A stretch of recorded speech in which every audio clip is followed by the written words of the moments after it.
Hello and welcome to the Daft Souls podcast, and I'm joined today as ever by Mr. Quinton Smith. Hello, Matthew Lees. I say as ever, he wasn't here last week, but apart from that he is. And the wonderful Lee Alexander. Hello everybody. If you don't know, he's one of the most talented writers in the industry. Oh, which stop. Is very cool. It's true. It's true. So yeah, I know that we've been playing a lot of similar stuff, so it might be another redux of similar things this time, and those have been a lot of Metal Gear Solid 5. I know you guys have been playing lots of Until Dawn. We played it as a couple, and yelling at the screen whenever you get a choice to make, and then it's always the other person's fault, whichever choice you pick. I tried to play it as a couple, but my girlfriend just said it was a crap teen movie that went on forever. And I think she's not wrong. She's not wrong. The thing is, as somebody who doesn't play games, she's just not wrong at all. It's like if you don't understand games and you're just watching it, you're just like. It's just somebody like that bit where somebody's running through the woods scared, but it goes on for instead of being 10 seconds, it goes on for 10 minutes. Yeah. And trying to explain to somebody who doesn't do these things why that's okay and not just bad. The sell for me is that we've seen a bunch of crap B movies, but this one, when you yell at the dumb teens to do something, they will listen. Yeah. That's a good marketing. You know how many times you watch these films and go, oh, don't go in there, or no, be nice to him, or oh, I hate her, I hope she dies. You can control that, which is I think that's kind of neat. But I still can't bring myself to kill them. I did. The strongest point the game had for me, there was a bit where I'm in a cutscene, a girl scrambled along a particular thing. See how I'm being very vague here? No spoilers. She was scrambling along. Scrambling along a thing, and I went, don't scramble along a thing. I actually yelled at the TV. Lee will back me up to this. And then it said, gave me a QT going, do you want to get off the thing? I'm like, yes, get off the thing. Yeah. And that's... When you're going, no, get off, don't go in there, you have the opportunity to actually give them that command. And in that respect, I think the bubblegum and the fluff and the predictability of the characters becomes fun because you're sort of having the chance to experiment with these tropes and boss them around. And I wouldn't have wanted it to be narratively innovative. Yeah. I liked that it was, that I so much knew what to expect structurally, because then that made it fun to experiment, make choices, and you have the constraints in which to predict what you think is going to happen. I agree, and I think that's what I really liked about it, is the fact that most of the times when video games try and be like a genre from a film, they just try and emulate it, whereas this, it took the genre and said, well, what can we do with this? And it kind of played it to the game's advantage and made a game around the shared knowledge that you have. Yeah, retrospectively, I remember watching Gravity, the movie that came out last year, and thinking, oh, this really should have been a video game. I'll tell you what, if you've ever seen Cabin in the Woods, that is a better suited plot for a video game than... I think Cabin in the Woods is the best video game that was never made.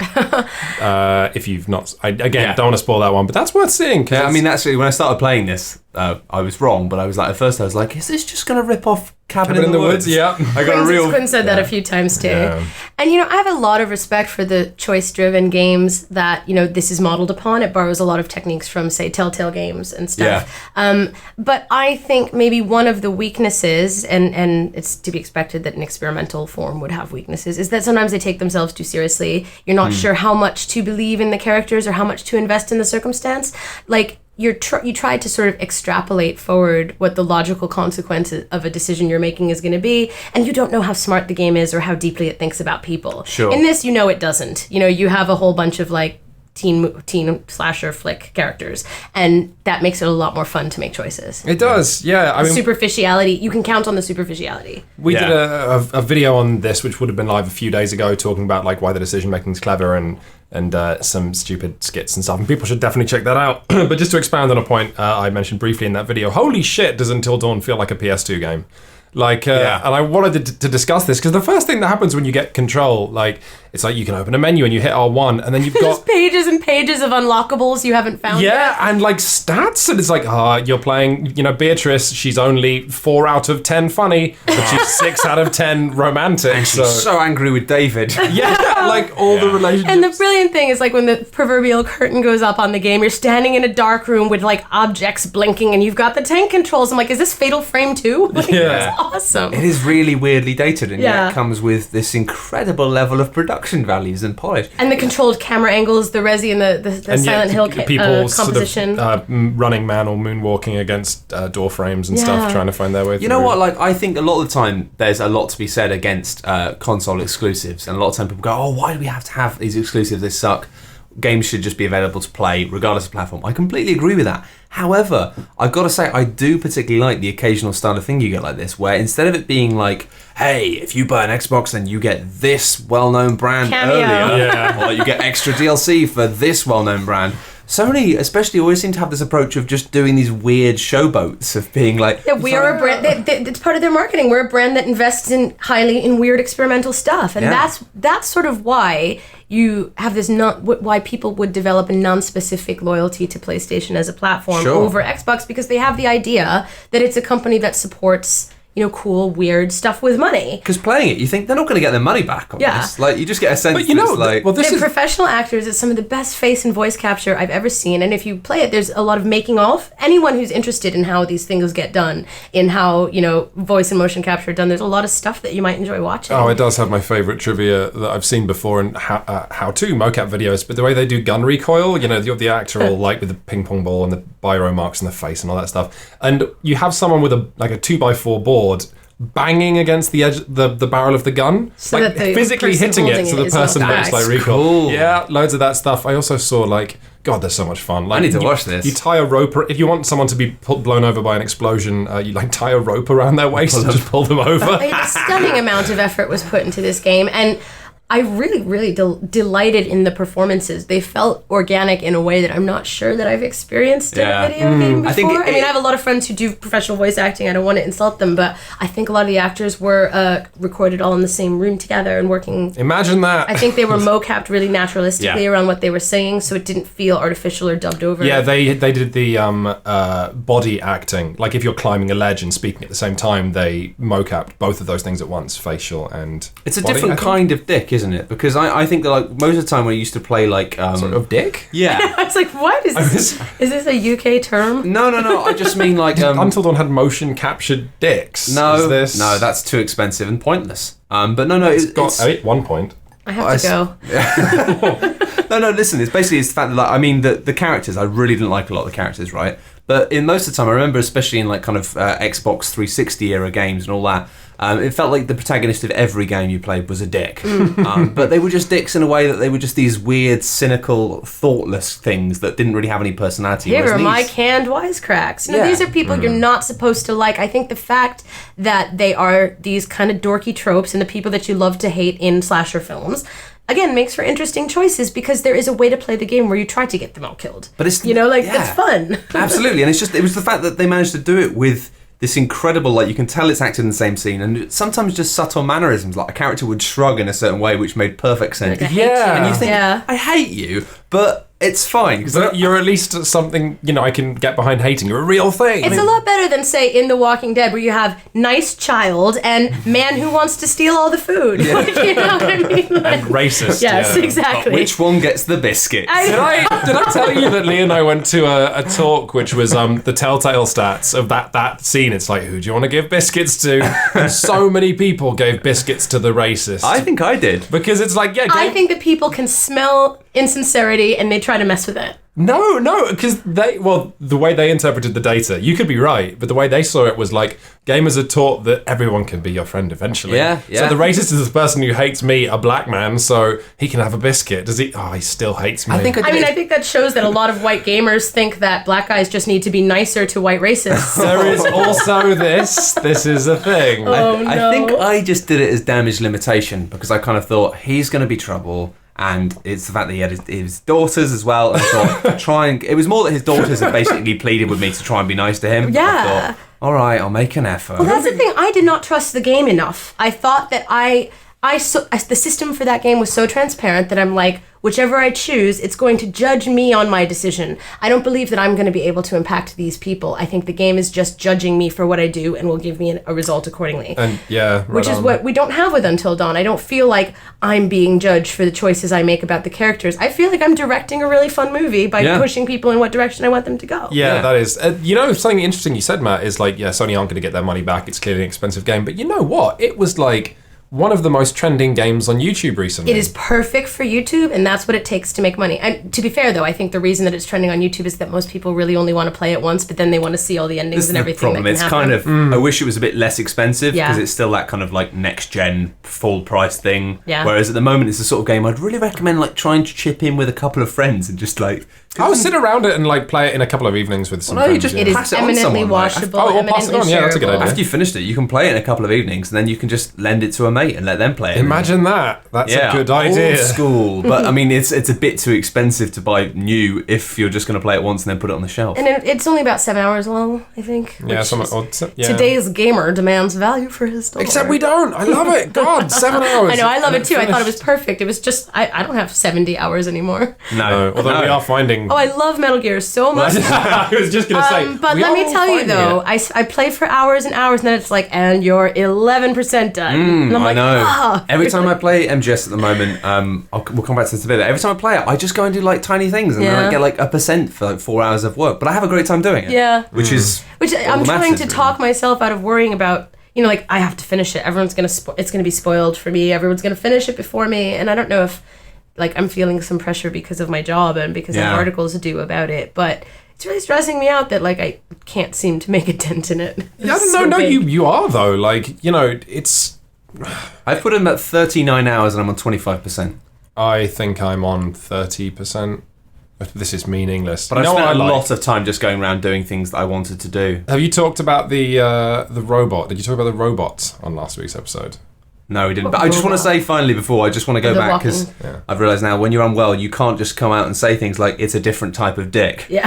Without clarifying. So just to go back to that one. Okay, here we go. Dickhead. No, that's what I mean. Is the thing I was trying to get across there is how impressed I was that it's not rare at all that I find myself playing video games and don't like the character. But what I found interesting about it is the fact that the reason I thought these characters were dicks was not because the way they were created by the creators. Usually it's a disdain to the people who make the game, whereas in this it's like they've just done a brilliant job of really accurately down to like tiny mannerisms showing you what arseholes look like. And the person that you don't like might be someone else's favorite character. I mean, the characters that we like definitely changed a lot. I actually like one of the characters that everyone hates. I think she's like one of the only... Oh, we're talking about Emily. Yeah. Yeah. I mean, it's almost like you're meant to hate Emily. They're kind of twisting the knife. So you're meant to hate Emily and you don't want to try to help her. But then my contrarianism kicks in and she's the one like, she's an outspoken woman and no one understands her. And of course they're going to call her annoying. The way I figured it though is she just kept saying, why is no one listening to me? Why don't people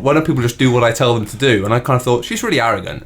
And then, like, I kind of realised after a while, it's like, yeah, but when left on her own, like, she just gets shit done. She's fine. So maybe they should have been listening to her. Like, she seems capable. Yeah. So, yeah, no.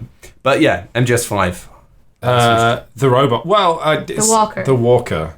Yes, okay. No, that's the only thing. If I can bring one new thing to the MGS table to talk about, I want to talk about the walkers, because the walkers are like sort of small miniature mechs you get in them. They're little robots. Wheelie fucks. Twins loves the walker. Here's the thing. I saw that and was like, it was the instance of me doubting Kojima even briefly, because I looked at that and went, it's a stealth game. Why do I want a robot? Why do I want a walker? And my God, the number of cute little touches in that robot that just make me fall for it. Like, that just prove to me that Kojima is like... Well, not Kojima, the whole team over there. Whoever came up with the thing. Now, we should point out, actually, after last week, we talked a lot about how loads of people have just been spoiling tons of stuff about Metal Gear Solid in terms of all the fun little details at launch. This week, it's been a good 3 weeks now, so we're going to talk about some of the more minor things which can happen in the game. And if you don't want to know, then just jump ahead. This won't be a plot. No plot. But at first, you see, I got really annoyed in the launch day because people had just caned it and then were just tweeting pictures of everything going, look at this, look at this, look at these things you can do. And ruins discovery. It's like, I'm going to play it. Like, I've got it. I just haven't got it. How do these people... our job is video games. How do these people get ahead of us on this game so quickly? Well, it only takes like... what is their lives? What percentage of people need to get ahead to start tweeting this stuff and to go around really virally? Like a tiny amount. Yeah. But yeah, just the fact that, you've got a walkie robot. What should we do that's really fun? Well, we can make it go really wheelie and basically turn it into one of those versions of, when kids have those shoes that have wheels that pop out. Heelys, right? Yeah. And then as an adult, you're watching those kids and you're going, I hate you because you're having fun and I am an adult and will die soon. Like, the robot is that. It's like you can walk around and they say, do you want to just press a button to turn it into an ice skating machine? I still don't understand why Heelys aren't being researched quite seriously by like the world's top scientists right now. Like, why is it that we got idiots going around on children's scooters now I in hate London? those scooters. I know you understand this, Matt. I fucking despise them. That's going to be the death of me. Like, so I'm going to die from a child zooming into my kneecap. What is the matter with both of you? It is a kid and being the parents given just have no concern that the child is zooming around with barely any control over their they own go limbs. pretty fast and they're just mad. Have either of you ever been hit by a kid's No, but it's scooter? come... No. Why don't we just stop there, Matt? You said no, and you know what? Why don't we have a prospect of innocent until proven guilty in this country? Because I have to dodge them, and I'm very good at dodging. And the parents are just like on the phone, they don't care. These child of an age where they can barely control their own limbs yet are given these high-speed metal death machines. They're going to hurt themselves. I'm writing a letter to the Daily Telegraph. Me too. My God. But now adults are on them as well, and I can't understand why we don't have... that is the worst. Why don't we have shoes with wheels in them? That's my question for you. Well, you could buy them. At least then, Yeah, if but why aren't they you really collide good? with something, But how do you know? You could start this. Be the change If they you were want to see in really the world. good, everyone would have them. Anyway, so on the subject of hitting things and wheelie things. Maybe because of stairs. Oh, stairs. Good point. Stairs. So when you have this wheelie robot, I had a wonderful moment in MGS, and for whatever reason, like for all the marvelous little touches in this game, this is the one story I feel like I want to share with people. There's a mission I'm doing. You have to infiltrate a facility. I'll keep it as generic as possible. No one can get upset by this story. And it's got a chain link fence around it. And I'm wheeling towards it, and it's a race against time to get there. And then I'm zooming towards it, and I see this big, like, double chain link fence, like a big gate. And I'm thinking, as I'm racing towards it, doing the calculations, this robot weighs like maybe 1.5 tons. Oh, I'll just go straight through that gate. I'll just go straight through it. And because I could get off and just like pick the lock and stuff, but there's no time, Matt. There's no time. So I go, pop the wheels, top speed, hit the gate, and the robot bounces cleanly off. And I'm like, damn, that was a moment of trust I gave these developers. And it's so unlike MGS and then as I'm thinking this, the gate just goes, and falls over and hits the ground.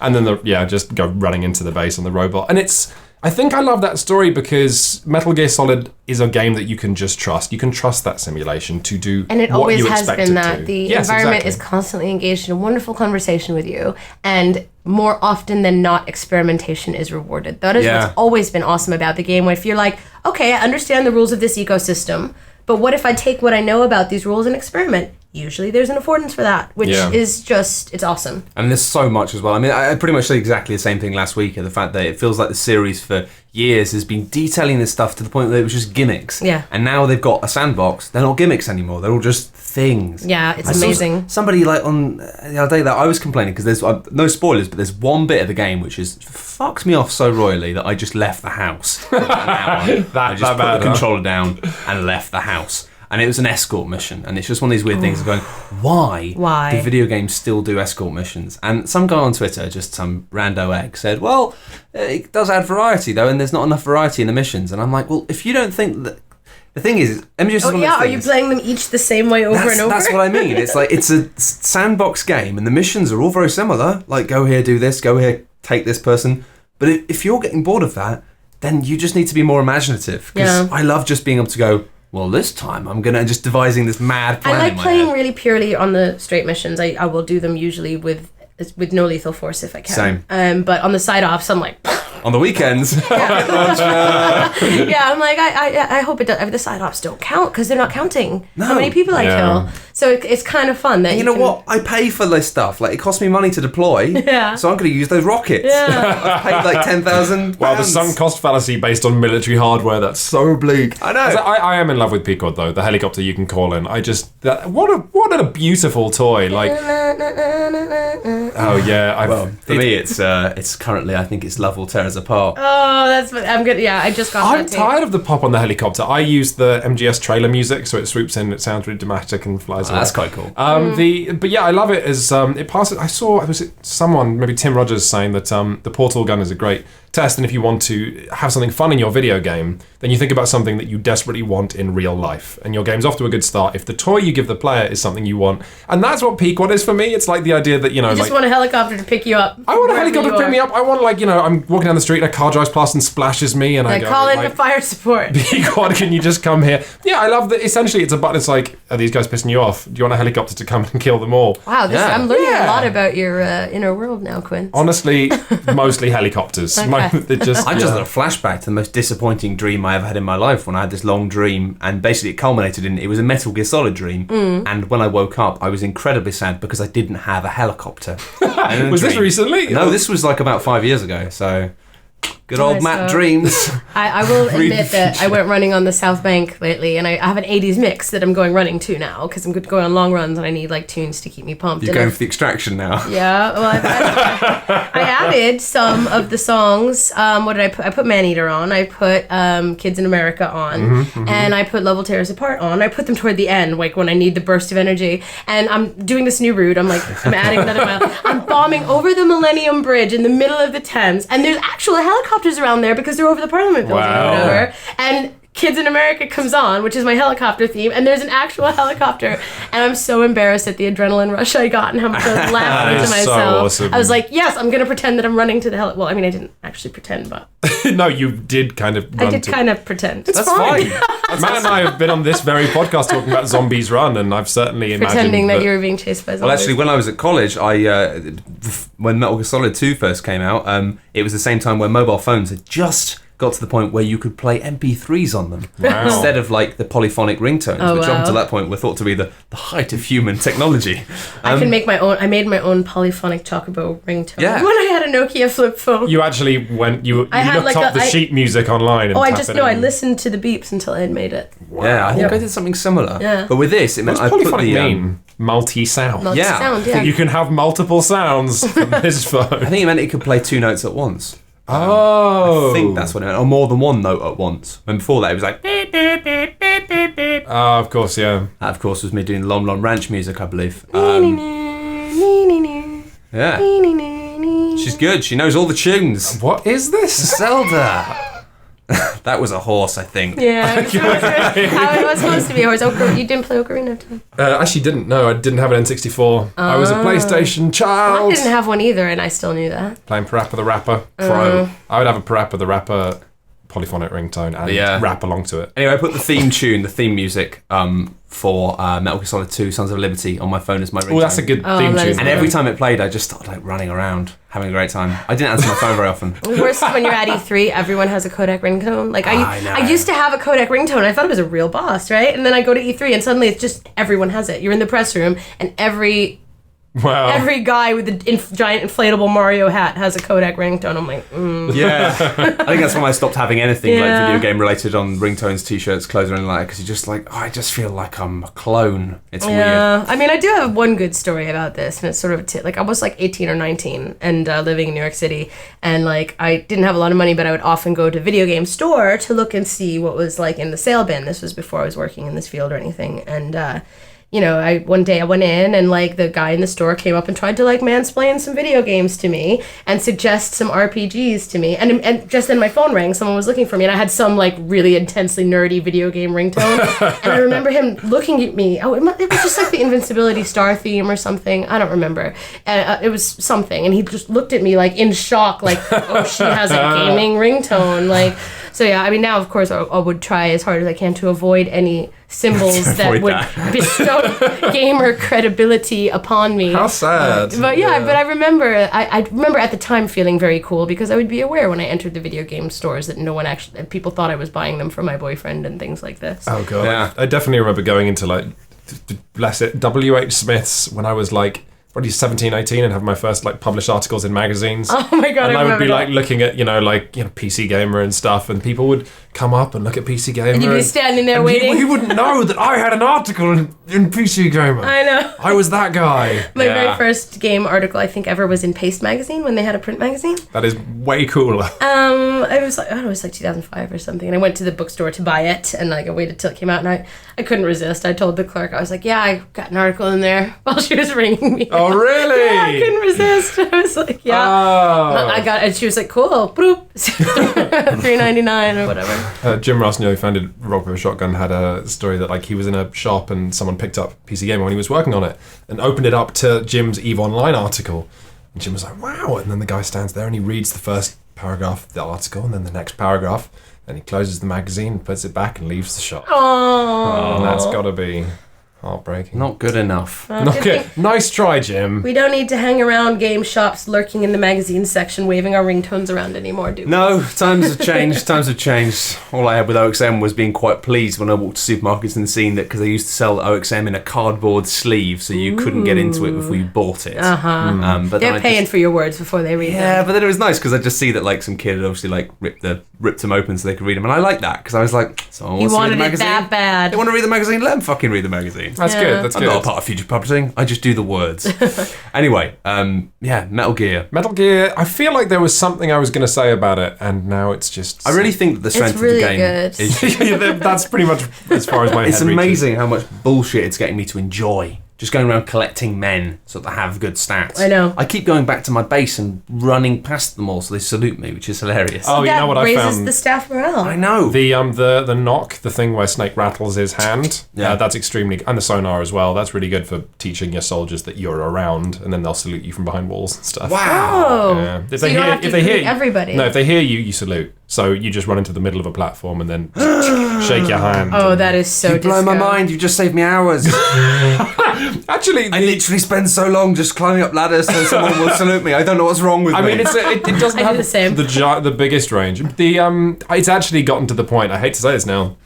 Ooh, I remember back when I was at 25%, but now I'm at 31%. I've started to get annoyed with the base development stuff. Yeah. Well, no, it's clearly like the resources you need just get a bit silly. Not that, it's the multiplayer that's built into it. Oh, you hate when people come. No, it's not. Well, I don't want to spoil it, but obviously, as you will notice if you click through the 17 pages of menu that come when you start. Yeah, exactly. There is a multiplayer element to do with your base and protecting your base and invading other people's bases.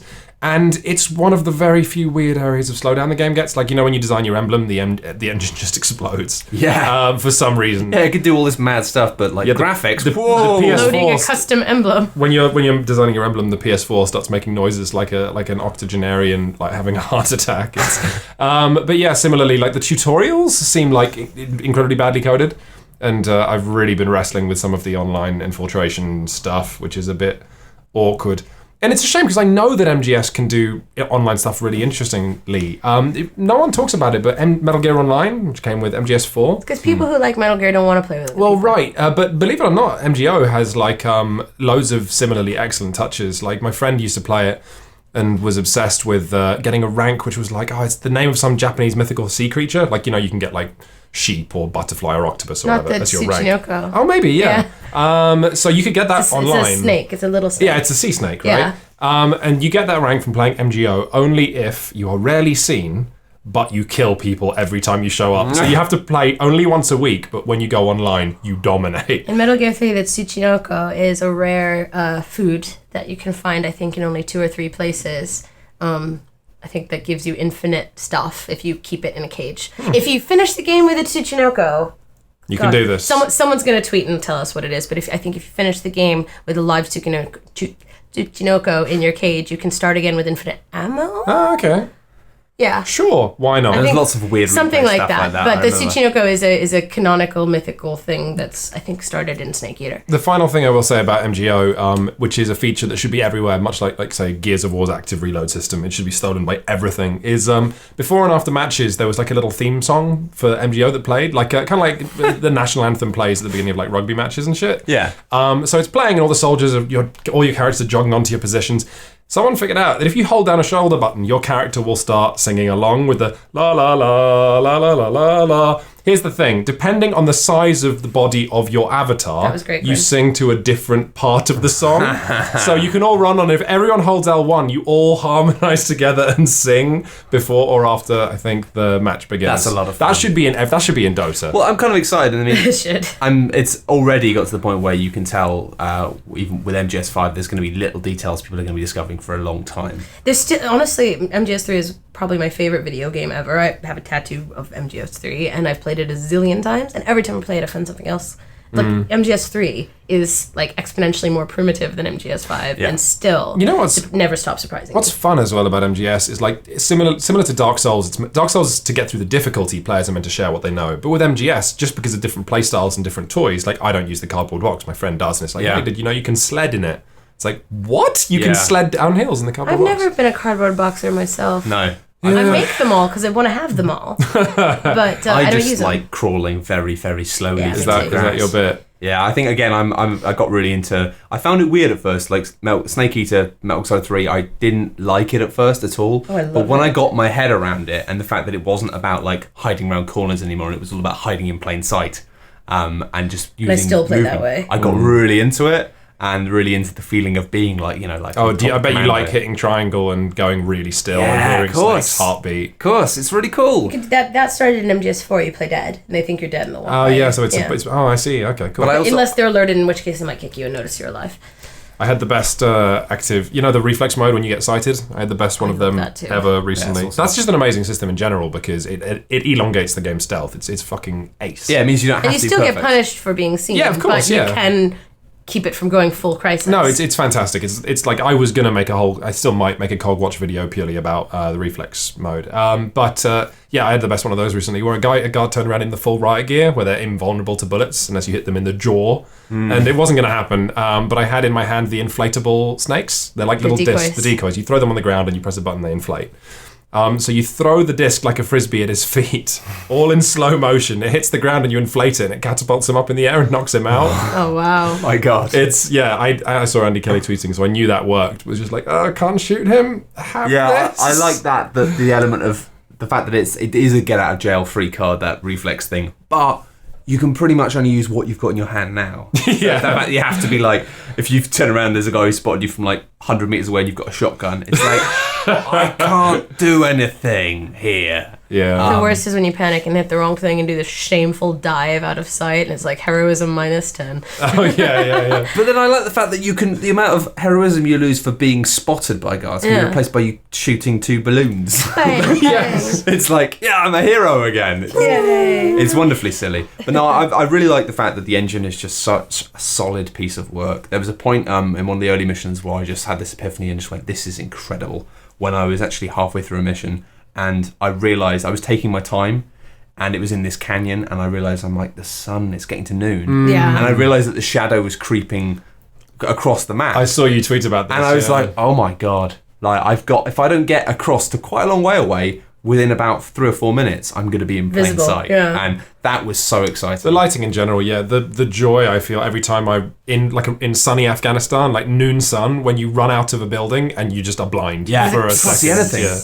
But similarly, that's great because it teaches you why guards can't see you when you're in shadow. Like, it just subjects you to some quite quick, instantaneous, when you run into a dark building, it goes, can't see anything. And you can assume that the light physics work the same way for the enemies That's as what they I'm do for saying, you. yeah. So once you experience them yourself, it teaches you more about when they can and can't see you. Yeah, it's really strong. And I do like the way that it hasn't done it very often, but I do like the fact that the supernatural elements almost take a bit of a back seat, and it means that when they appear again, they surprise you. And there's been a couple of times where midway through a mission, because you start to get into the mindset of a soldier or mindset of a stealth expert. No, there's still a giant floating flaming unicorn and but there's been a couple of times where I've been like halfway through a mission and everything's going to plan, and I've got this down, I've got a plan, I know what I'm doing, and then it's like boom, this has happened. Guess and I just what? go fuck, because I just don't have a plan for it, because you can't have a plan for the supernatural. for the supernatural. No, it's good. I've definitely never felt more like Snake in any of his incarnations. Like, I've never felt more, I am a soldier. You've given me the time to learn CQC, to learn explosions. Like,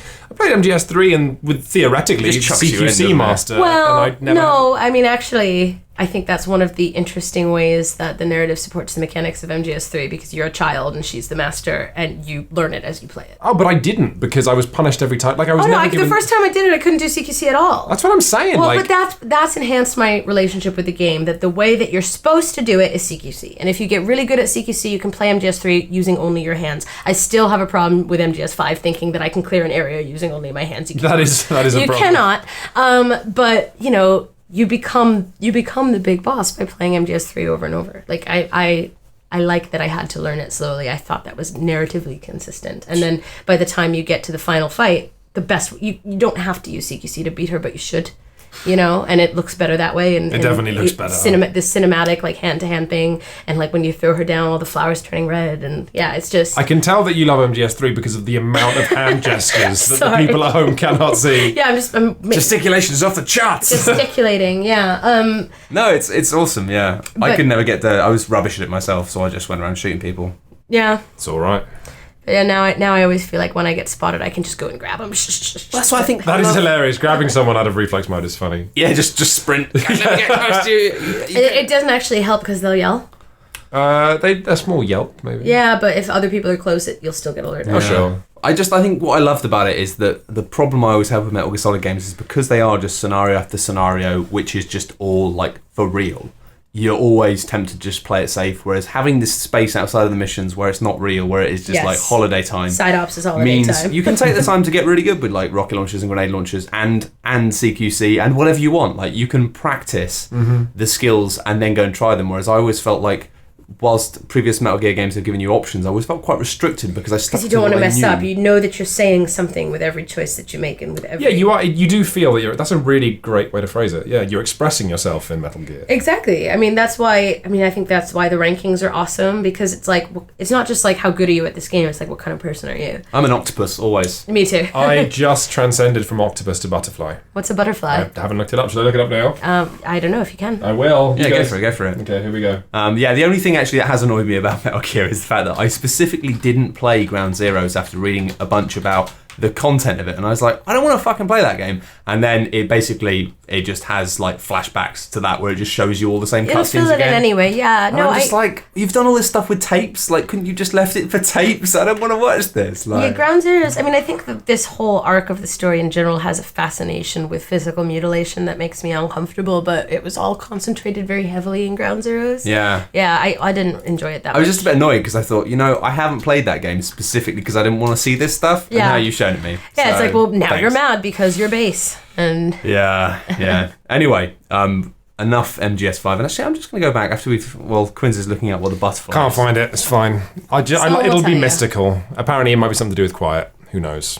Probably, yeah. I think it probably is. Maybe a sniper rifle. Maybe using. I always carry a sniper rifle with me and never use it. Honestly, I wish Quiet would be quiet. how's he gonna know where she is? No, because she just sings at you through the fucking radio. So it doesn't matter. I don't know who that's she a is. good point. She's holding down the button, so you can't even talk back. Yeah, it's just say like the feminist police are gonna come take my card away, but I really like her. I think she's pretty. I don't know the whole backstory. It could be ridiculous, and then I'm gonna be like, oh, screw this. But we'll all find out. I think it's ridiculous that she breathes through her skin, but I don't care. I thought, it's stupid. And when has Metal Gear is not the place where you look for plausible, grounded representations of people? No, sure. But I do wish, because the thing is, it's like, I'm not bothered about that, but I just wish that they would have put the options for clothes a bit earlier, because you do have to go through a rainbow of different colours of tits before you get clothes. And it's like, I like her character. Yeah. I like having a sniper. Yeah, I like it. She's really good looking and she doesn't talk to any dudes. I can relate. I keep using this one. But it's true, it's good. But the scene where you're introduced to her powers was just the creepiest thing. I know. Just being like, look at her in a cage. It's not a cutscene, so you can go around and look at her from any angle. Spend as much time as you... While she has a shower. And I was just like, guys, come on. Have you seen the thing where someone has replaced? They've done a mod. They basically modded it so that for all of her scenes, they've subbed in Ocelot, so that just Ocelot showering. And, and also they put in Ocelot's body for D-Dog. So that is amazing. I would have missed D-Dog. Can you miss him? Oh, sounds like you've missed him. Sounds like you definitely missed him. He's like mission 3. What? Yeah, he's in the landing zone of the helicopter. He's just prancing around. You're like at 27%. You don't have to. You gotta just look for what mission he's in and go back. I started thinking that because I was like, I've been avoiding spoilers, but I'm like, I've played quite a lot of the game and I haven't got a dog. You should be able to get your dog. Everyone's got a dog. Go get your dog. He's very helpful. I want to talk briefly, if we're wrapping up the MGS chat, I do want to talk about something that we've all been playing, which is Lovers in a Dangerous Spacetime. Yeah, sure. Because we did a Let's Play, a little first half hour of the game. A little half an hour. A little bit. And this, if people haven't seen the Let's Play, my God, people should just look at our Let's Play, not for the full 30-minute experience, because Jesus, you has did 30 minutes Let's Play. Who wants to watch you guys play that for 30 minutes? We're very funny, Alexander. Okay, I suppose. But yeah, just watch it just to see what kind of game this is, because this is like a little 2D ship. Like, you've got a two-dimensional spherical ship with all your little stations, and you have to run. It's quite actually. Platform I style. watched a bit of it. It's actually quite fun to watch back because of the fact that it's the slowness of everything means that usually you have this thing of you have me and you back and forth going, why aren't you doing this? Why aren't you doing this? But then it's actually it's almost like you're watching people running a shop, of being like, can you go and do this? And you go, yes, all right. And then you see the little man going down the ladders. Yeah. And then stopping halfway and going, oh, fuck, now I got to go over here instead. And I know, I bet I was just giving you a hard No, I know. It's very entertaining. But it is, yeah, it's like a little sphere with different rooms, and they all man different things. And it's a nightmare when someone like Quinn's is bloody driving it. I was so bad at driving. Because it means I'm halfway to the vertical cannon, so I can shoot things at the top, and then he's like, move the ship somewhere. So what you gotta do is you just make Quinns do everything. That's what I did. Honestly, I was way better at working with Lee than because you and me just kind of have the sort of control freaky. We just run and do whatever we believe needs to be done at that point, which often meant sometimes no one was on shields, no one was shooting, no one was on engines. Well, when I was steering, I was trying to steer in relation to which cannon you were currently using, so I could let you shoot the enemies. I can see why you would think that would be useful. Did you guys discuss that plan, or not really? No. See, yeah, Quinns and I are actually normally very poor at cooperating. We are both really high energy control freak people. Like, we went on a holiday recently with our friends, and there was a 2-person bicycle in the garage, and our friends were basically like, you two cannot use it. Because we knew we'd end up hurting each other. Go in different directions. Yeah, we are so determined to do what we want to do the way that we want to do it that we fight a lot. But I think when we played this game, I'm like, okay, we're not going to do that. We're going to have really good communication. And we just kind of like divvied up the jobs. I was like, I'll do the shield right now, and you do this. And we did it. Yeah, it turns out actually having someone on shields permanently and I just really sat on the shields most of the time. Lee's plan was to sit on the shields and then invent a really elaborate crap sci-fi backstory for everything, and then talk in character, like kind of like Han Solo, Princess Leia. Well, that sounds we do adorable. this all the time, space bickering. You know, when Quinns was playing Race the Sun, I also, for every life that he spent, I had to make up a reason why he was racing the sun. That's actually... that is Jeff. I recommend people at home try that. That's exhausting. I mean, there is something to be said for like, I'm not a very high octane action game player. I get intimidated when I think my reflexes are going to be relied upon. Even though I'm perfectly fine at video games, it's the pressure of like being the girlfriend and doing a bad job. Like, that's gotten to me my whole life. And I think that having different types of jobs for the player to do, just have her do the shields, or let her make up a backstory. There's a lot of ways that you can get a friend to play a video game with you that are not necessarily participating in exactly the same fashion as you do. Somewhere between like Twitch reflexes and being Tails. Yeah. You're going to play, but you're going to be the person who just dies. And basically, I just need you to kill bosses for me. Yeah. I will say as well, we stopped just before getting the first unlock in Lovers in a Dangerous Spacetime, and it's even stronger than I thought it was, because I was saying this to you before the podcast, but it turns out you get unlocks which are... you can pick one of the terminals, so like guns or the Super Yamato cannon, the shields, the engines, whatever, and then you pick that, and it then gets 2 crystal slots, and it becomes like Gunstar Heroes, whereby it's not just a case of, do you want a beam engine, do you want a metal engine? You can now have a beam engine or a metal crystal power and each combination engine. of 2 gems produces a different result, and every level you get a wrench, so you could like swap them out if you want to take one out. And so we actually there's the first boss is this really awful bear. He's the worst bear. And the shields really factor because you have to repel his attacks, and there's asteroids around you. It is really very quaint. A bear is essentially batting you around an asteroid field. So he can hit you, and then that's fine because you blocked his hit, but then you're going to slam into an asteroid that's behind you if you don't have someone on engine. And we were struggling until we realized you could make a metal shield that moves slightly more slowly, but that acts as a paddle to bump away anything and never goes down the way the beam shield does. Well, we learned that in our video, so Quinns obviously wasn't paying much attention. To be honest, I was just making funny jokes for the... Yeah, no, that is what we do sometimes. Not now. Sorry.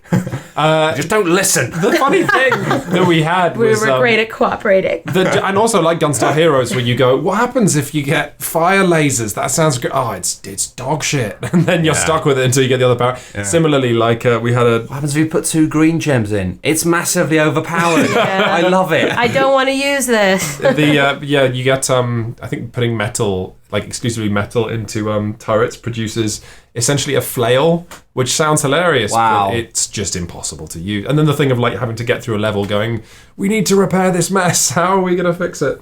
It's with a flail. With a hopefully. It just continues to impress me. Like I really want to play more of it. Yeah, it's a fun little thing. And I'd recommend just checking out a video because it is like very easily to get an idea of it basically. So if you want to watch that, you can see it on coolghosts.net.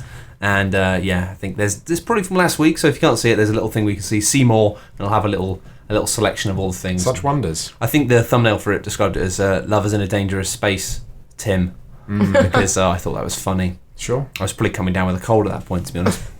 Anyway, I'm going to very briefly, before we go to a couple of questions, talk a bit about Destiny, because it's been a while since I've talked about Destiny.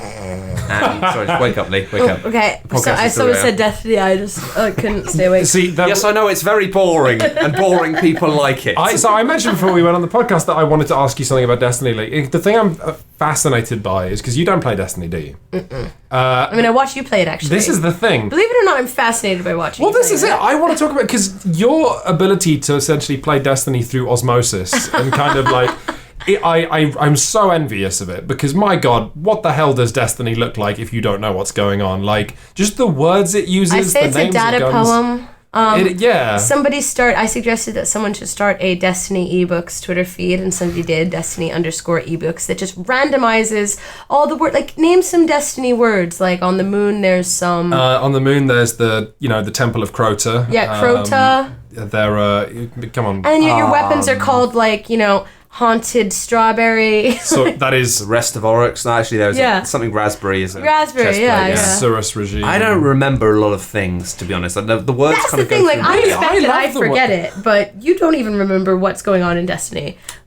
Hawk Moon. Hawk Moon. It's all about Hawk Moon. The Hawk caves Moons of are Hawk good. Moon. That's my review of Destiny. You can Okay. buy a Galahorn from Xur. Yeah, the thing is, I probably could do words usually. My brain's just... I'm just... Destiny in it. is like a video game that was made up for a movie. Yeah. Someone made it up to look like what And people it is do kind of in a beautiful movie. in this respect. So, Matt, It's absolutely exquisite. I know it you makes want- no sense. I know you want to talk about the Taken King, the new DLC that's just come out, but in order to be allowed to do that, you have to answer my question, which is, what is the plot of the Taken King? Oh, right. The plot of Taken King is really easy. It's Oryx, who is the father of Crota, who you killed. Yeah. He's come back because Why? he killed his son. Okay, where was he? What? The dad or the son? Where was Oryx? Somewhere else. We don't know. Miles away. Really The far. thing is, right? How is Oryx related to the Traveler? I don't know, but basically, Oryx is really old. So basically, Oryx is painted as being like this character who's been alive for longer than the entire of the Earth. Really? Yeah, like really. So is he fucking older old. than his dad? No, that's Oryx is the dad. Crota Was the son. Was the sons of Oryx, basically, like loads of them. Or like, not that many, but some. So there's still some sons well going up on around. the- You're going to have to well- fight them in order. I know all the lore. Matt is immune to me taking the piss out of No. This is why, right? It's because what they've done.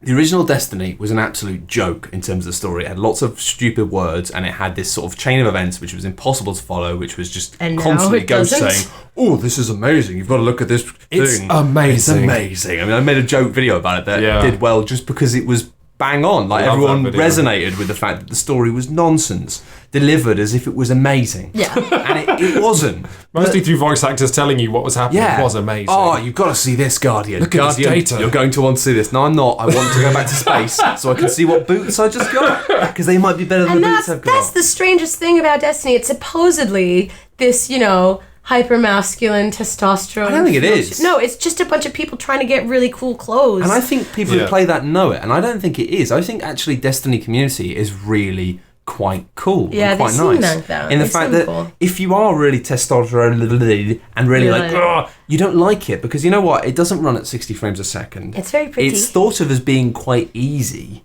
But that's because it's a weird game in the fact that it's slower. It's not this sort of twitchy thing. It's quite methodical. You can go, there are 6 people shooting at me. And you can stand in open ground, not being behind cover, and just go, I'm going to shoot them all in the head. And then go, bong, bong, bong, bong, bong, and still be alive. And to a lot of gamers, that's just not appealing. They go, well, it's too easy. Whereas I love the way that you get this sense of you're a cross between a tank and a ballerina, just sort of... Yeah, there's a lot of nice floating through the air. Yeah, just taking things out in a way that feels and looks amazing. And certainly it is amazing. It fucking is amazing, but not for the reasons it was trying to tell you originally. Yeah, the PvE definitely. I would be a lot more interested in Destiny's script if it was a lot more focused on the fact that you're balletically gliding over 18 enemies and dropping a... Well, it kind of does, and this is what's wonderful, is the fact that what they did with the last sort of mini expansion, House of Wolves, which a lot of people probably wouldn't have played because no one really cared at that point, and that's fair enough, is they realised the benefits of one simple thing, having a simple story. Having a story in which you know what's going on.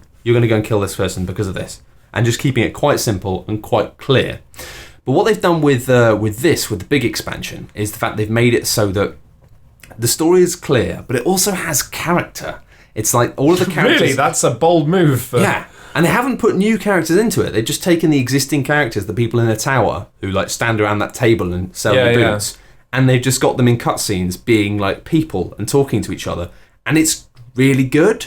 It's kind of... There was a sense of humour creeping in House of Wolves. Yeah. There was some good jokes. But they've actually got a sense of humour now. And it's mainly just Nathan Fillion being Nathan Fillion in this. But it works. Because it's got the, the whole like Eris Morn, who's like the kind of like... Oh yeah, Eris Morn is another thing. Pseudo-Irish kind of... She's like Croto's coming back. I have no eyes. Yeah, that's the one.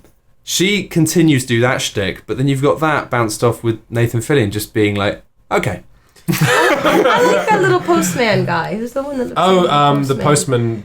I think he might have postman in his name. The robot. Yeah. The postman robot. Yeah, he's cute. Good. He's good. And the janitorial robot. Oh, the janitorial robot is Lee's favourite character. Very cute. They are cool. But in this, it basically means the story in this expansion, and I've pretty much just wrapped up most of the storyline stuff, I think, is that, this guy's come back. He's really old. He's obscenely powerful. He's got a gigantic, creepy spaceship in space, which is incredible. That spaceship is blowing my mind. Oh, really? It's so The trailer good. really didn't excite me at all. No, but the thing is, this spaceship, when you walk onto it for the first time, it's like the Vault of Glass. And what I love about that is that they've actually made it so that the campaign missions you play through, which again only take about 2 or 3 hours and you're done, the campaign missions and this new area both evoke that same sense of like epicness and awe that the Vault of Glass did, but obviously now you don't need to have 5 friends to do it. You can just play it and you'll be like, fuck, this is amazing.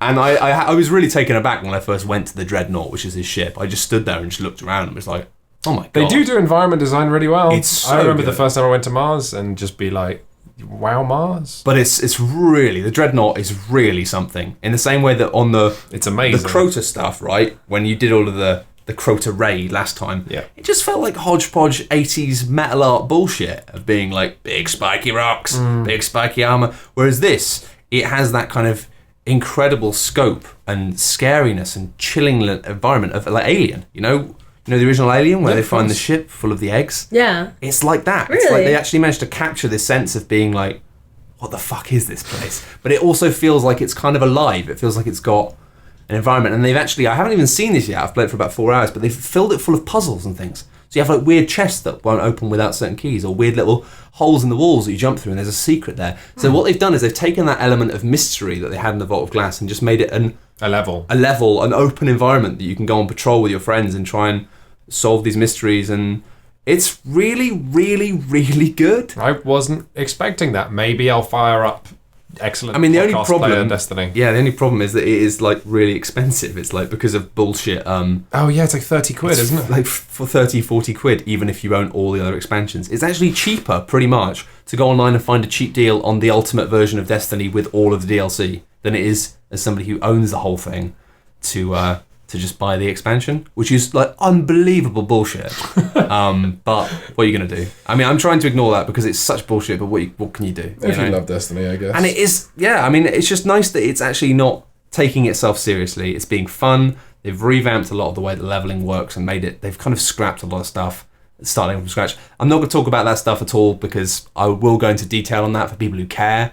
But I just think it's a real shame to me now that what this is like, this little mini campaign that adds on, I just think, oh man, if the original game had been like this, it would have been amazing. Well, Destiny 2. I know, but even like, there's a simple thing they've added which just makes such a big difference, is you can do this thing with Ghost where like, you know how you used to just go up and stand in front of doors and hold down square or whatever, and to summon him, and he would scan something.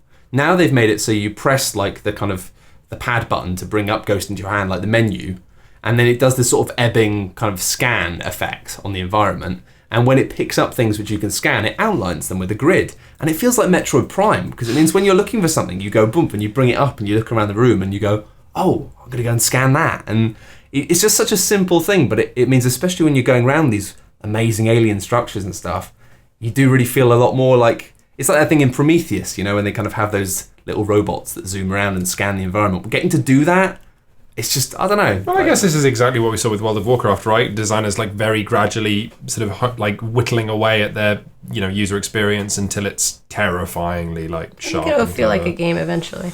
It kind of feels... I think it does now, but I'm just intrigued because what they've done here is before, it was like you just rush through it and then you got to the end and thought, is that it? Whereas now they've made it so the end just seems really unclear. I don't know how much more there is to do. And it seems like they've built more of an infrastructure to allow the game to keep feeding you things, but it's difficult to work out what's going on. But it's nice to be faced with mystery again. And the guns are lovely, and bang, bang, bang, etc., etc. Still got good bangs. And I don't miss the old Ghost, I've got to say. Like, now that they've got all the voice acting has been redone, it's just been like, it's just good now. It was really bad before. We can admit that now as much as we just didn't notice. As much as we loved the Dinklebot. As much as I love the Dinklebot at the time, it's voice acting for video games is a different skill than regular acting. I think a lot of people say, "Oh, he doesn't care," or "He was disinvested," but I think it's just not everybody has the ability to do voice acting for this. Yeah, we had a voice actor friend of mine and Lee's had a really interesting point, which is, you know, there is a super simple test you can do. Find an actor you like, then close your eyes and listen to them. And find out if they lose a lot of their charisma or not, which in Peter Dinklage's case was true. Yeah. Whereas some people just have really great voices. Yeah, it's an entirely different skill set, and just because someone is a popular and engaging actor on screen doesn't mean they're going to have the ability to do like guide voice narration for Destiny. It's different ability. But I mean, they got their name recognition and they got their, you know, attention controversy for it. So I think it was entirely a bad idea. Yeah, no, maybe it worked out fine for him. Yeah. Questions. Here we go. Questions. Good question from Ross Meredith here. Basically looking at the way, he said he was watching Tom Cruise up Oblivion, and he'd forgotten to turn off the colour tinting tool that he uses on his monitor to make it kind of more orange at night. I use something similar sometimes. So it meant instead of this starkly beautiful but weird blue scenes, it kind of, everything looked really rich and red, and like gave the film this kind of sunset view. And he was sort of thinking about the fact that, like, you know, with film we have this tendency of director's cuts and this tendency to go, well, this is the finished film, this is how the director wants you to see it. He was wondering how we think that applies to games, because it's quite interesting, because games are different in the fact that obviously with some games you sort of think, well, yeah, it's to be played as they intended, but other games, modding is such a thing. They kind of think, how much does directorial intent matter in games, if at all? Versus like how you choose to read it as the player. I think this is a false dichotomy, actually, because I think really good people with really good game visions create communicative spaces. I think it's always going to be an act of communication between a creative force and a player. But do they make interesting spaces for the player to have that conversation in?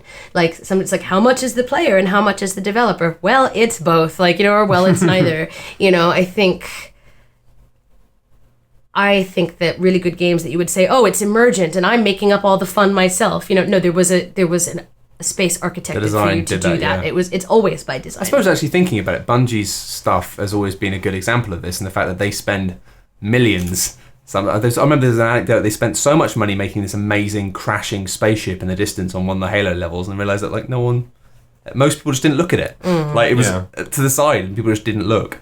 So it's that thing of being like, I guess it was good that they left it, whereas it would be, if the game went, look at this, we've made this, it's just not good design. So I think leaving players to have their control is an important part of it. Put in mind of, I did a video on Life is Strange a while back, and I was reminded of it because I was talking about Until Dawn recently, and that game has a system of rewinding time. Yeah. And it's a system that I chose not to use because I thought the game was more interesting in that way. But that is still a communication between myself and the developer. That's even if they put in a system expecting me to use it and I don't use it, that's still a conversation that we are having. There are things in Metal Gear that none of us will ever see, we just said. So I think it's not about like, you know, do you force the player to do things or not? It's, you know, how directed is your architecture? You know, some buildings are designed specifically so that you follow a certain route. Like one of the things I really like about the London Underground versus the subway in New York is that they only ever give you enough information to know where you're going next. Otherwise, they'd have people wandering around. You know, let's say when you get off the tube, It's like you need to make a change, and it's like, well, the line is that way and the other line is that way, so you go right. And they don't let you have the map until you're down on the platform. Exactly, so that it stops people milling around and going the wrong way. Well, it doesn't, the fuckers. But it should do. Yeah, there's a crowd behavior problem here that we don't have at home. But by parceling out the information to you carefully, you design a better experience for yourself, theoretically. And that was a choice they made in terms of how to inform you when. But that doesn't change the structure of the station. It just changes how they inform you about how to use the station. So, I mean, two developers could make the exact same play space, and the way that they communicate with you influences your behavior, and not the space itself. Does that make sense? Yeah, absolutely. I think so. I'd actually kind of like to see more editorial angles, even though it is, as you say, I think it really is. I mean, even the guy who asked this question was kind of like, except the answer is probably maybe. It depends. And the common example is, let's say you're playing a video game and you have to find clues, to where to go next or unlock different materials or whatever, and you're supposed to explore, but you're also...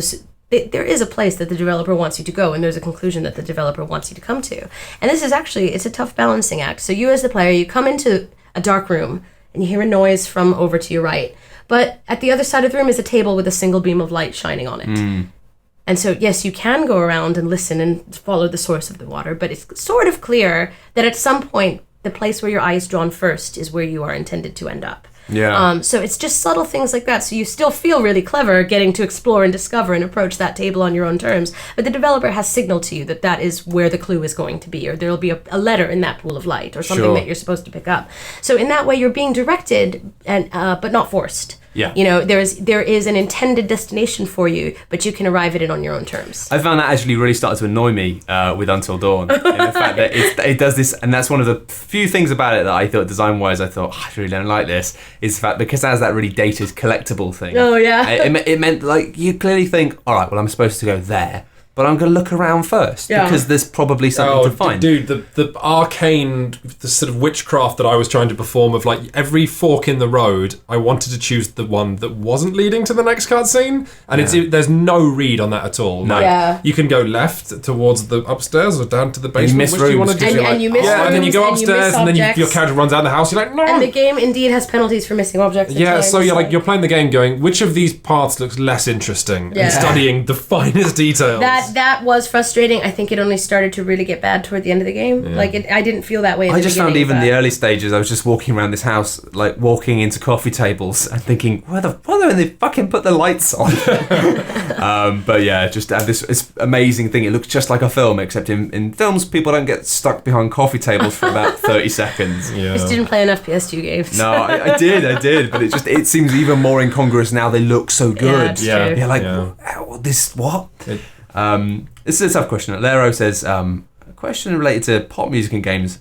Have they got any song that you'd like to be made into a game? And what would that game be made about? into a game? He says he'd like to see Space Oddity by David Bowie made into a game. I mean, that's surely there are enough games about oddities in space. There's a lot. I mean, I think there are a lot of. No, but that would just David Bowie references, including that in this arc of the Metal Gear Solid series, like in 3 and in 5. Let me think. Pop songs specifically as well. Well, he said Johnny Cash, 25 Minutes, Bob Dylan, Lily, Rosemary and the Jack of Hearts. So I don't actually know a lot of those songs, I've got to be honest. I know the artists, but I don't know them specifically. I mean, like... I mean, we first have to establish the terms. What about a song makes you want to have a game of it? An interesting concept? A good lyrical structure that you want to go inside? Like, it's sort of like being like, what's a painting of your favorite TV show? I'm assuming it'd be like narrative, because they appear to have a good narrative, but then... The thing is, like, I can't remember what it was. I had a songwriter recently talk about how, like, a really good song, he thought, was kind of the right blend of having enough stuff that's there that feels concrete, that feels like this is a song about a real thing, but then enough vagueness so that people can make it their own. Yeah, a friend of mine was just saying yesterday that they, as an adult, need to feel that any emotion they come to from music, it needs to be something that they decided on, as opposed to something that you are forcibly being made to feel. I feel that way too, and you're often giving me a hard time about it, because I don't want to feel this way about this thing. I don't want to feel sad now. No, like when you say, like, why don't you like this? I don't want to like it. I don't want to be made to feel this way. I don't want to participate in music is too obvious. Yeah. I mean, I don't know if I have a pop song that I'd want made into a game, but I definitely... Bulletproof by LaRue, because then you'll be bulletproof and then you can kill everybody. Oh, Jesus. Cheat mode. Cheat mode. Easy. Exactly. You just think of like what song would bestow you like powerful stats. I definitely prefer the idea of developers listening to a song and then glomming a feeling or an emotion from it and then aping that in a game. Yeah. I mean, and you know, we've seen, again, some vestigial fruits of that with game developers who, I mean, I think when outside culture manages to make itself into commercial games, like the references are pretty much like stuff that you would have read when you were 17 and had a trench coat. But like, you know what I mean? Like, it's never anything that I'm really like, wow, that's deep. I do have an answer, actually. You know what? I'd make developers make a game inspired by the Tetris theme that wasn't Tetris. So just the dun dun dun dun dun dun dun dun. That's Metal Gear Solid 3. Is it? It's about the Cold War. Yeah, the Tetris song isn't about the Cold War. Tetris is about the Cold War. I mean, how does the music make you feel? Like I want to play a game about the Cold War. Makes me feel like dancing. Yeah, dancing. Or like really hectic work at like a bar or something. I quite like to see... like one of those, like, you know... Cossacks. You're being too literal. I'm sorry. I'd quite like to see a game made about the works of, especially the older stuff of Bell and Sebastian. So just a game where you just sadly work in like Marks and Spencer's and get upset. I've like Leah's often having to hear me say that my dream game is definitely like something like Cart Life, but that is as uplifting as well as downbeat. Yeah, he wants to make like an Arby's simulator about the love, joy, relationships, and small victories people have in a small town working at their Arby's. Yeah, imagine like Mother Base, but instead of it being Arby's. A mercenary haven, it's an Arby's. And everyone's like, boss. Yeah, and saluting. The fries are really hot today. Arby's is just like a kind of average grill, isn't it? Yeah. You don't have it here. It's like a kind of grill restaurant. One of the reasons I like Arby's Simulator is because it has a touch of the unknown and the mystic, because we don't have Arby's here. Well, yeah, and Arby's... the mystique of American food. Well, Arby's also is not a particularly popular chain. It's not very urban. Yeah, that's why it's necessary. Like, it's where if you're doing a road trip across the country, you'll encounter Arby's, which is probably where you encountered Arby's on your American road trip.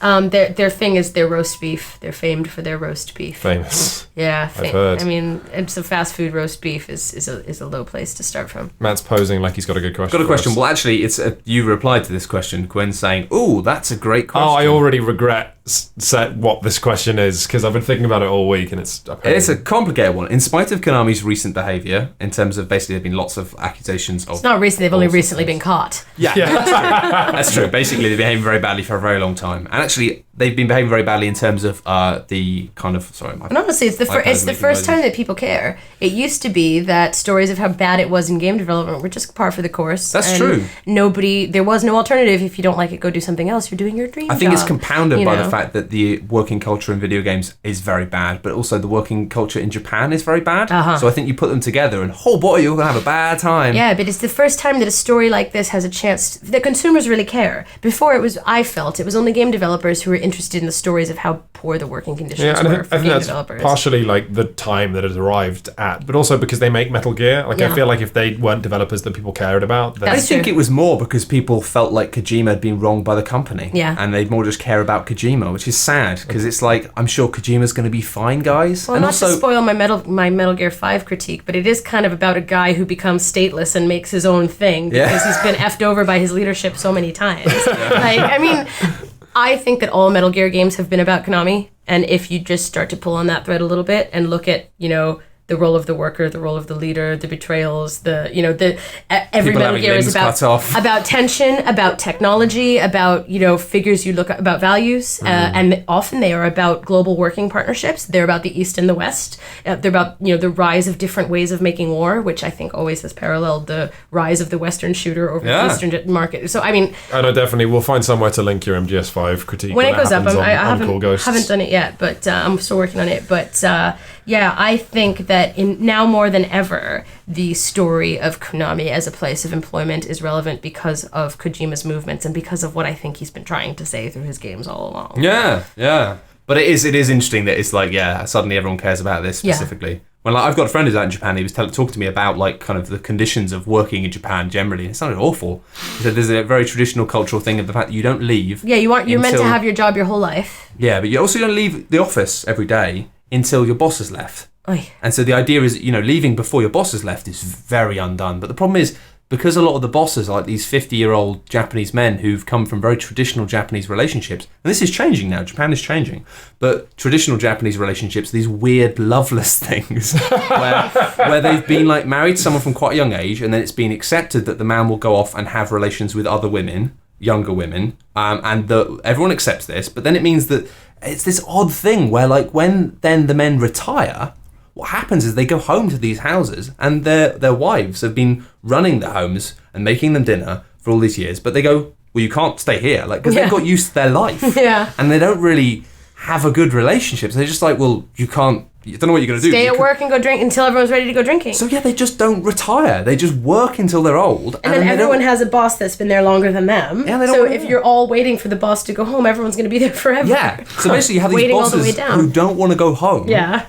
And don't want to retire and just stay in the office because they hate their lives, but you have to stay in the office until there you go. So it's this weird like culture shift, and I find it fascinating because at the moment, like, so much of like the bullshit in video games gets excused by people who are going, oh, it's just Japanese culture, you don't understand. It's like, yeah, if you actually talk to people who live out in Japan, Japanese culture has got so many massive problems that are being resolved, but like, it's not something to, like, old school Japanese culture is not something to aspire to because it's really grim. What we're seeing happening in Konami is sort of just a Japanese version of the collapsing we're seeing around traditional companies in America. Our equivalent is the horror stories that have come out of EA for years. And now where's EA making its money from? Like, what do you think has to be going on there right now?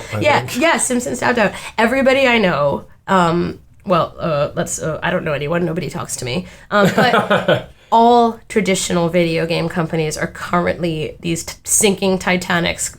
They're plagued by miserable working conditions. And I think that the story of Konami gets out and that it's this bad is just... I'm like, wow, is this the end of the AAA software market? Honestly. Like, how are they going to keep making games? It was really sad, especially when they were like, oh yeah, we didn't go on holiday because we missed our holiday to get the PC version of the game running well. And it means I feel bad playing it because I'm like, this is so good. And I know that the reason it's so good is because these people didn't have a holiday. So why don't you get the fucking pyramids, man. The actual question of this poor gentleman. The question is, and this is again... No, because it's just what you're describing now. Yeah, he says... basically, MGS5 has been a critical and consumer darling, so what would it take for you to boycott a game? And have you ever done so? So what the question is, and this is why I feel guilty, because it's like, I'm playing the fucking pyramids here, and this has been made off the back of people having a really bad time, but that's why it's amazing to a degree, which is horrible. I mean, wouldn't it even be a greater insult if they sacrificed their holiday and then you didn't play it? And then you didn't buy it. Yeah, I mean, obviously there's like any number of,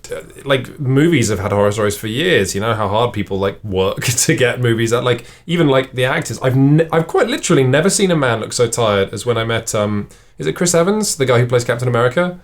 I was on I was on set with on the Captain America set, and he stepped out, and I've never met a movie star before, and he stepped out, and I swear to God, I've never seen a man look so tired and so sad. And interns die in, like, I mean, there was a thing with like the intern on the railroad like not long ago because they wasn't even an intern actually, it was somebody who was like employed as part of the movie staff, and they wanted to go ahead with the shooting, and so they just hadn't told this person who was setting up a camera on the tracks that they hadn't got permission to shoot on the tracks and that were trains still coming, and they got hit by a fucking train. Jesus. Like, basically, you know, directors and producers just treat their staff, because a lot of them are unpaid, a lot of them are just trying to get a job, so that's equally hellish. And behind any big media creation you have these hells, but as you say, I can't work out if it's like, do you treat it as you giving money to support a regime that's bad, or is it this thing of, like, wouldn't it be painful if people broke themselves to make these things and then no one enjoyed them? Yeah. It's a difficult... but maybe our purchase is seen as ratification of their methods. Like, you know, you never know. There's no such thing as ethical consumption under capitalism.